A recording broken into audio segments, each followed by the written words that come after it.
ஒரு கோயிலில் சிவபெருமான் உண்மையிலேயே இருக்கிறார். ஆனால் யாருக்கும் அவரை காண முடியாது. ஏன் தெரியுமா? அதுதான் சிதம்பர ரகசியம். தில்லையில் உள்ள சிதம்பர நடராஜர் கோயில் உலகின் மிக பழமையான அதிசயமான தலம்.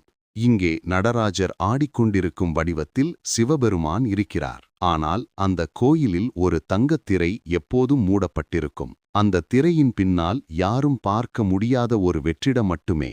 ஆனால் அந்த வெற்றிடத்தில்தான் சிவபெருமானின் அருவரூபம் நிலை பெற்றிருக்கிறது. புராணம் சொல்கிறது, ஒரு நாள் தேவர்களும் முனிவர்களும் கேட்டனர், இறைவா, உன் உண்மையான ரூபம் எப்படிப்பட்டது? அப்போது சிவபெருமான் சிரித்துக் கொண்டு சொன்னார், என் உண்மையான ரூபம் காண முடியாதது, ஆனால் உணர முடியும். அதனால்தான் சிதம்பரத்தில் அந்த வெற்றிடத்தை அவர் விட்டார். அங்கே சில தங்கநூல், துளசி, ருத்ராட்சம் மாதிரி சின்னங்கள் மட்டுமே இருக்கும். ஆனா அந்த இடத்துக்கு போனவங்க சொல்வாங்க, அந்த வெற்றிடத்திலிருந்து ஒரு சூடான ஆற்றல், ஒரு அமைதி, ஒரு அதிசயம் வரும் மாதிரி உணர்வான்.